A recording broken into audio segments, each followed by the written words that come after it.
Wedding season is underway, and there's no doubt that traditions are changing. Many couples are taking new approaches to their wedding, from the invitations and the clothing to the ceremony and the reception. Here to talk about the new rules of weddings from the perspective of couples and guests is Matthew Trettel from The Wedding Guys. Thanks for joining us. Good morning. Okay, we're going to jump right in. This is an interesting one too.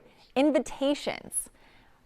Some people are doing email type invitations now. Some people are choosing to go that route. Okay. Personally, I think we have so much great use of technology now that all of the additional information for a wedding, that's a great way to share that. True. But I think really that formal invitation, getting that in the mail is something that's really special. So I recommend really going with that traditional first Paper. card, but then directing people to a Facebook page or to a wedding website, which is really popular. Then you can give them all the details, because on the invitation itself, you really can't go into a lot of detail. And that helps also give the opportunity. For example, you're not supposed to put where you're registered on your invitation. Oh, right. But you can softly do it another place, like on Facebook or on a wedding website. So that's super helpful. And from a guest perspective, they really like to get a formal invitation. And I always think about when I'm working with couples, thinking about the guest perspective, because as couples mostly are now hosting their own weddings. It used to be that the parents were really super involved and they were the ones that were really hosting the wedding. Yeah. Now it's much more so the couples. And so I always tell couples to think about themselves as a host of the wedding, and how would you want your guests to feel? What is the reaction that you want to evoke through that? And there is something really special about getting a piece of mail.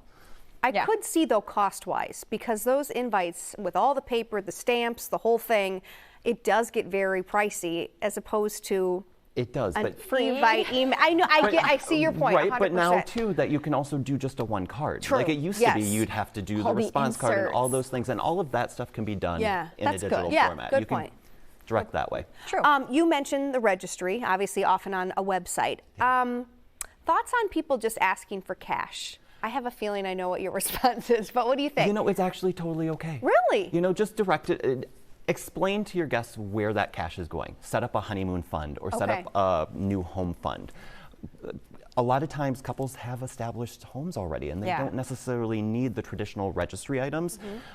Experiences are another really fun thing to actually on your website, and a lot of actually websites allow you to create different funds where people can actually contribute directly through another source, like Zola allows creating different funds, and you can specify exactly so they know that it's not just money that's going into your bank account, but you're buying an experience for them, or you're buying a honeymoon, or you're helping them with their purchase of their new home. We did a honeymoon fund because we had all the things that we didn't want, China, we didn't need that stuff. Yeah. We had the best trip we've ever had and got to do things we never would have been able to do with our own cash. So it really was a cool experience, and I'm really happy we did it that way. So from a guest perspective, I always like to think too, like how can we surprise the couple as a guest? If you know where their honeymoon is and you know that they've built a honeymoon fund, instead of giving cash, if you want to do something that's more tangible, contact the hotel that they're staying at and pay for a dinner massage or a massage or something special. Champagne, that's a surprise. Or something. That's a great idea. Cool. This is another kind of hot topic, I guess. We're talking plus ones.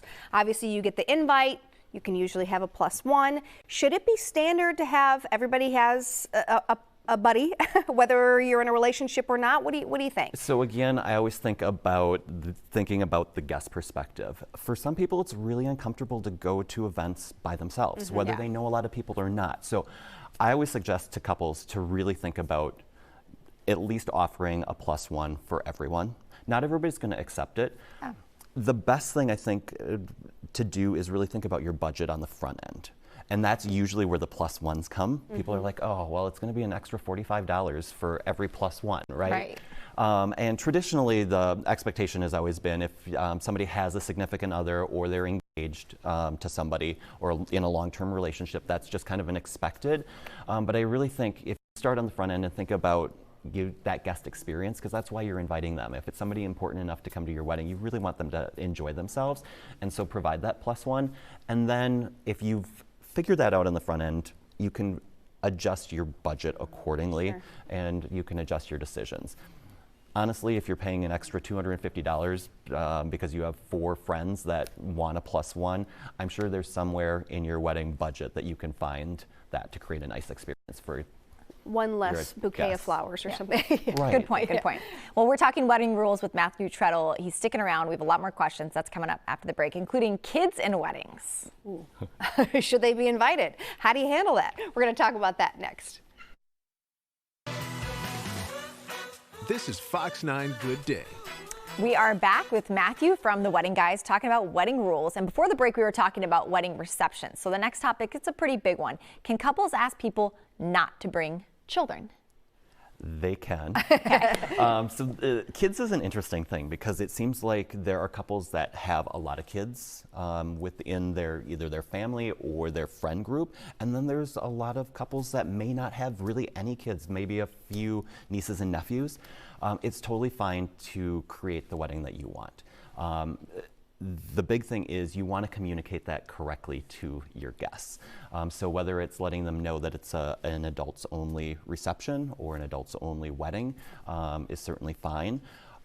Conversely, some couples actually want a lot of kids. Like they might have kids themselves, and then they've created activities and stuff for the kids as well. So it really depends on where the couple is at in their life and how integral kids are kind of in their daily life too. So I just got back from a wedding that was the ceremony, kids were allowed, the reception was not. Is that pretty common? That happens, okay. Yeah. So again, utilizing not necessarily the invitation for full details, it's a great place to let people know if it's an adults-only wedding, but through a wedding website or on Facebook, giving guidance, particularly if you have out-of-town guests, making arrangements for maybe babysitter or somebody to take care of the kids as a group is pretty common. It's really about sharing with the guests as much information as you can to make it comfortable for them so they know and they can plan appropriately.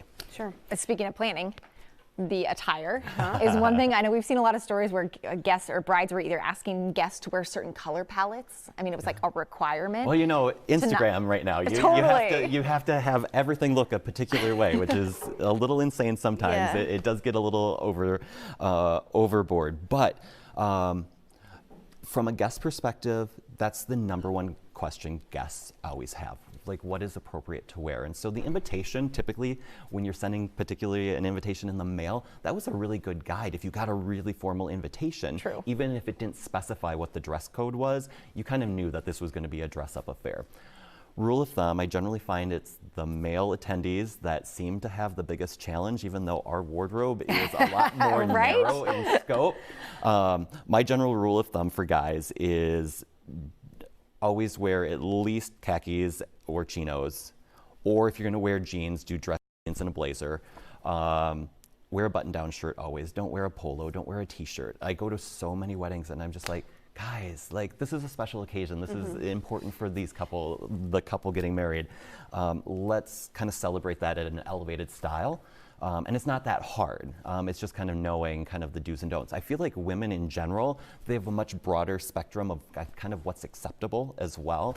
I don't find that they're generally the offenders at the wedding. It's the dudes out there.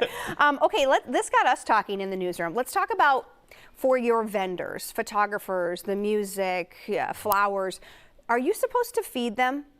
So it really depends on what their role in the day is. If they're going to be there setting up for several hours over a mealtime, yes, definitely do that. If it's a vendor that's just dropping something off, it's not really expected. But a lot of times, think of even a DJ at a wedding. A lot of times they're setting up, sometimes they're doing sound for the ceremony. They might be there from early afternoon until midnight, and they don't have a chance to go off-site and get something to eat. So it's just a common courtesy to be able to provide them with something. Yeah. Are you supposed to tip them? So it kind of depends on category. Okay. It's kind of expected in things like entertainment. It's pretty common. In beauty, a lot of things that you would typically generally tip on, like just in your real life. If you go to a salon, you typically will tip. That is generally the case. Same with food service. Usually you're going to tip the banquet staff. Even though you're already paying? If it's not built in. Some caterers build that in. Okay. So you want to check that in the fine print. You do want to kind of determine that. And it's certainly fine to ask your caterer if you don't understand. Is there a gratuity that's built into this that is going to the wait staff?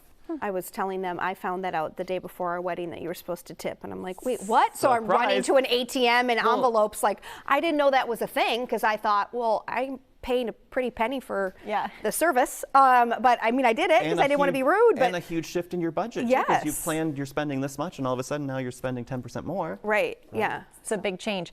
How about the thank yous? Are thank you notes still? Yes. Okay. Yes. Yes. So Easy. Please write a thank you note. So the rule of thumb used to be you had up to a year to write your thank you notes. Yeah. Write your thank you notes in 1 to 2 months after the wedding. Okay. For one, it lets your guests know that you actually received their gift. A lot of times if you've delayed your thank you note, guests are wondering, like, did they get my gift? Yeah. Was it lost, misplaced? And so that gives them confidence that your gift was received and acknowledged. So definitely do it as soon as you can. Makes sense. Because almost everybody's sending them now. Very few people are actually bringing a gift to the wedding. True. Yeah. Makes sense. Okay, we got to wrap. I have another question I'll ask you in the commercial break. There you go. Matthew, thank you so much from The Wedding Guys. We appreciate your time and insight. Yeah, for more wedding tips and inspiration, you can visit theweddingguys.com.